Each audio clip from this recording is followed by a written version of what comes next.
spot because you will see two paper clips on your screen.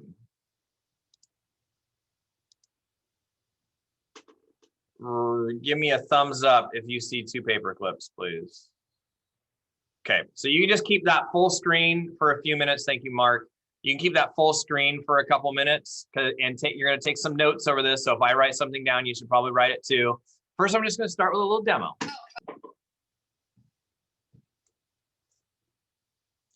Wait for it, wait for it, wait for it, wait for it. Wait for it. Oh, well, that was fun, people. Okay, now I'm going to do something out of view.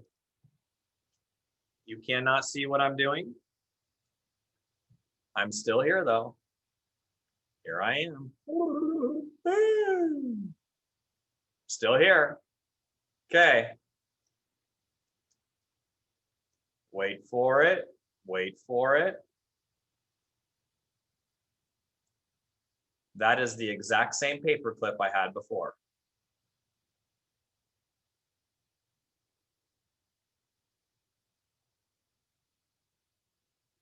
Same paper clip. How in the world did I do that?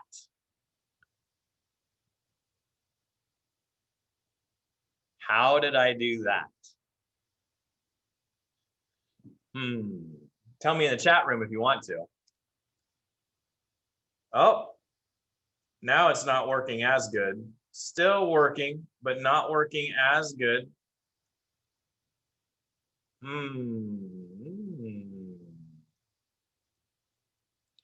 Okay, let us see. So I have a magnet here, okay, and you'll notice originally, I'll take two fresh paper clips. I got nothing, people. I got nothing. But if I touch a magnet to this paper clip, now I could pick up that paper clip and maybe even that one and maybe even that one. Okay. So these are made of iron and they're not actually magnetic most of the time. But if I touch one to a magnet, I can temporarily make that one a magnet. Okay. And when I let the magnet go off of there, this still is a magnet for a while, but it's actually going to lose its magnetism. In about 5 minutes, if I came back and tried this, this would not work anymore. Okay. So let's talk first about what is a magnet. So I'm going to grab a piece of paper. So what is a magnet? So let's title our notes. We'll just call it magnets. First of all, just kind of the anatomy of a magnet. They have two sides. One is called north and one is called south. All right. And it's similar to electricity in that if I tried to take two norths, they will repel, right? So the same label causes repulsion, same with two souths. But if I take opposite ends, they attract. Okay, so if you don't already know that, please write that down. I'm going to assume most of you probably already knew that, but feel free to write it down if you don't. So same charges, or same, not charges, but same ends will repel, okay, and opposites attract. Now, what makes a magnet a magnet? Well, first of all, it has to be a certain kind of material, and anything that can be magnetized is called a ferromagnet, by the way. So anything that can be magnetized is called a ferromagnet. And what makes this a magnet, but that not? Well, you have to look inside. So let's start with what makes something a magnet. And if we looked inside, so I'm just going to redraw that a little bigger. Okay. Magnets are made up of domains. Those are just like sections, okay? So the domains. Now, for you advanced students, tomorrow I'll give you some links to like why this is. It has to do with the way electrons are spinning inside of something. But I'm not going to go into that kind of detail for most people. So what would you need to know as most folks is that in a magnet, the domains all are arranged in the same direction. So those little lines are all going the same way. And that makes something magnetic. So if they're aligned, it's a magnet. In something like this piece of plastic, what would the domains look like in that? So I'll just draw that with you real quick.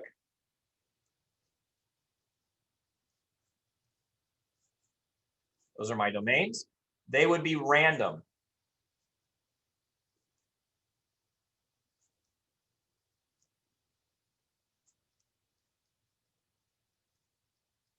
And if they're random, they are not magnets.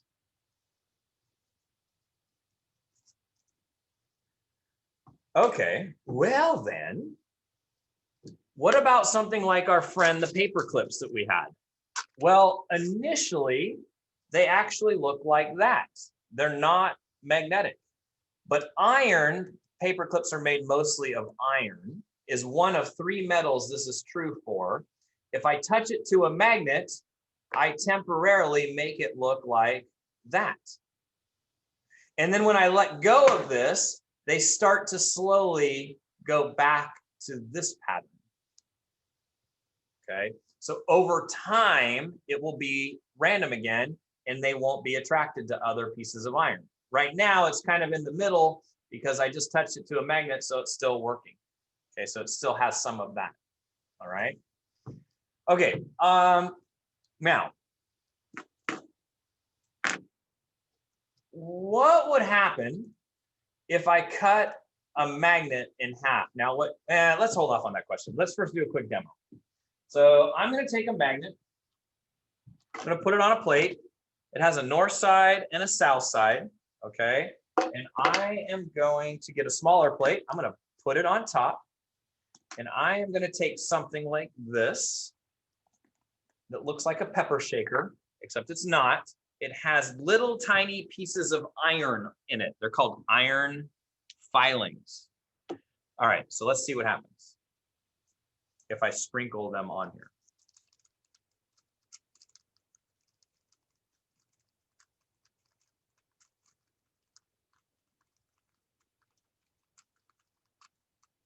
Okay, so you can see a pattern start to emerge. That's because magnets put out invisible lines called magnetic field lines.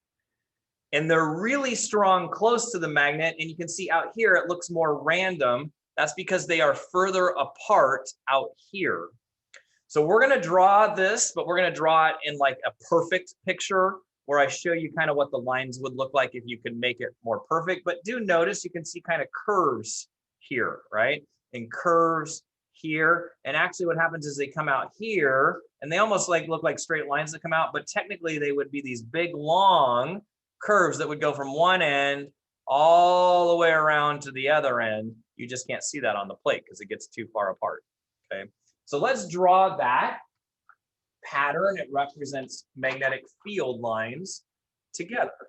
Okay, so I'm going to draw what I had. So I had a magnet down here. So let's draw what we could see. We had a north and a south.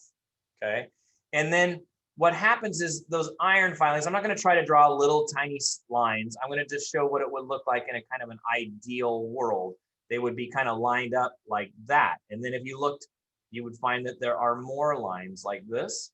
And the thing that you can't really easily tell from the iron filings, because with the iron, it just starts to look more random, is these lines keep getting further and further apart from one another. So they're really close here and really far apart here.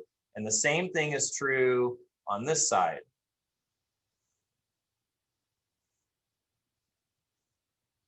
Okay, so these are called field lines.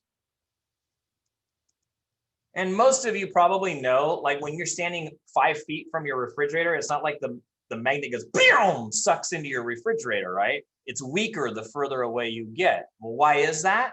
It has to do with the distance.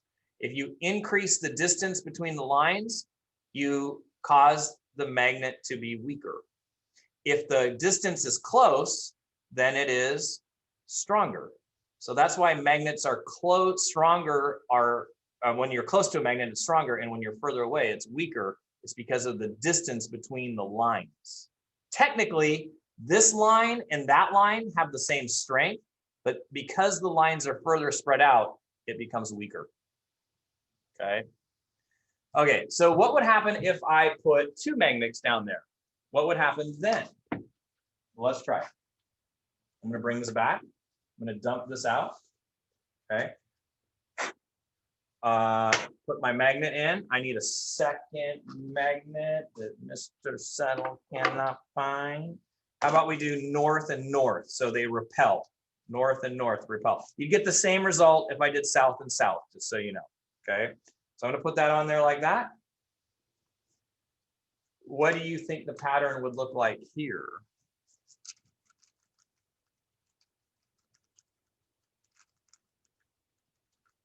Okay. So you see you get lines that go from here, so from the north to the south and from the north to south. So just kind of like one magnet. But the thing that is interesting is notice in the middle, there's no filings at all through here. Okay. So when they are repelling, when I have a north and a north or a south and south, this is empty, nothing there. It pushes them away. So let's just draw that real quick, okay? And focus on the part where there is nothing. So I'm going to take a magnet and I'll label it north and south, and then they were repelling, so north and south. And we kind of had the same sort of pattern here, right, on each of the magnets.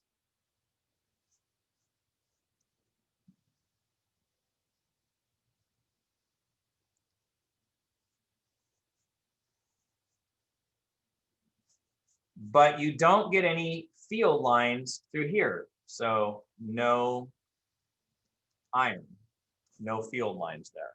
Okay, so when they repel or push away, you don't get field lines between them. What about, and since we're drawing right now, how about, well, I'll do the demo first. I'll demo it. I'm going to flip one magnet around and I'll do it, and then we'll do one more drawing to show. Okay. So what happens if I make them attracted to each other? So boom. Okay, but we want to leave a little space between them. So I'm going to put something that keeps them apart. Okay, that's plastic, so it's not magnetic at all. So it shouldn't affect anything that we do other than just keeping space. Put them like that. Put a plate over it. Find my iron.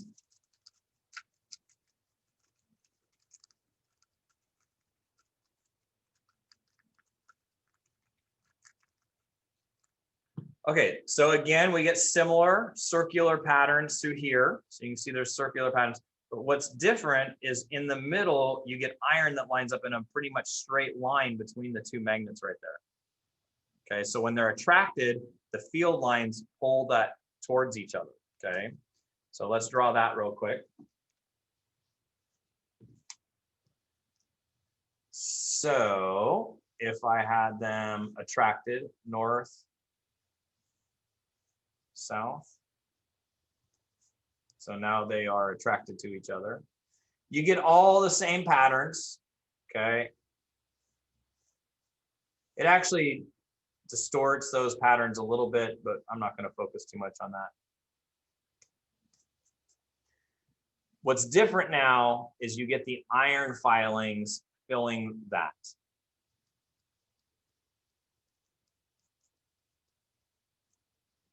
Okay. Okay, last question for thought. What happens if I break a magnet in half? So what would happen if I took a magnet and I broke it in half? What would the 2 new pieces look like? Which side would be north and which would be south of each one? You're going to have to stay tuned for that. I'm going to answer it when we go back to the Nearpod or when I show it on the computer. Okay. One other thing, and this is actually a little bit of a hint to that. You may know that, let me make sure I have all the magnets away, that the Earth has an iron core, and that iron core is magnetized, and so the Earth has a magnetic field around it. Okay, and this always points towards the north. So this little red tip points towards the north. Okay, it's pointing that way. Now, we could take a stronger magnet, stronger than the Earth. Well, it's actually not stronger than the Earth, but make it closer so it acts strong. And I can move my compass needle around. See that? Okay. And if I put it on a diagram, you can actually see that these are the field lines like you kind of just drew. See how they go in loops? Okay. But now it tells you which end is north and south on the field lines. Okay. And watch what happens when I put a compass on here. The compass, see the red, is pointing to the same direction as the field lines are going all the time. So the red tip is right here. If I move it over here, the red tip is going to be pointing this direction. See that? And if I move it over here, they're now pointing this direction. So the compass needle always points the same direction as the field lines. All right. If you, I can show you this in an app real quick. So I'm going to minimize that. Originally, I was going to have you use the app, but I will link it in the chat room if anybody wants it.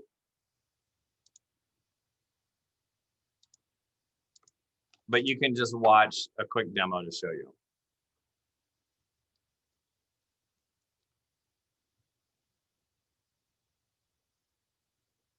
So this is basically what I just did. So you see the compass needle points whatever direction the field lines from the magnet are. Okay. Now, what would happen if I show the field lines inside the magnet? You see how they're all oriented with the red tip going to the north inside the magnet? So what would happen if I cut it in half? So let's say I cut the magnet in half. Boom. And I have two smaller pieces now. All of those little white and red dot lines would be all oriented the same way as the original magnet, which would make this end north and this end south. And the same thing would happen over here also. Okay, because these little lines would always stay exactly the same direction in the new magnet. Okay, so your new two magnets would have the exact same markings on it. Okay, some of you know the Earth is a magnet, so I'm going to just show that real quick. Let me clean my screen. So we can show the Earth.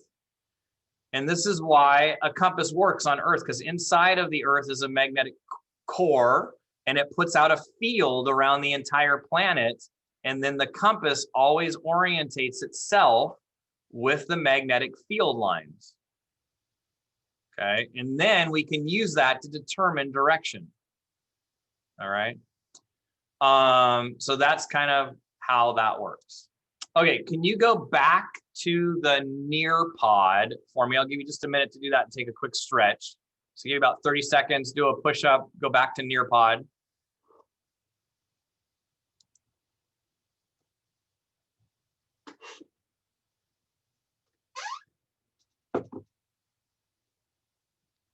Okay, so just very, very quick review of what I just taught. Magnets have two ends, a north and a south side. They're called poles, and they put out magnetic field lines that are invisible, but we can see them with things like iron filings. I don't think I used this term, or did I? I think I did actually.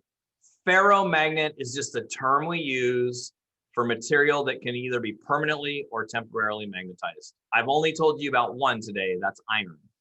Okay, there are actually two more.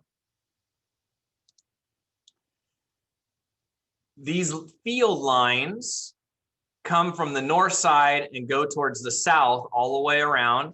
They get further apart the further away from the magnet you get. And because they get further apart, your magnet gets weaker the further away you are from it. Okay, so the further away from the magnet, the weaker it is. Why? because the distance between these lines is greater here than it is down near the magnet.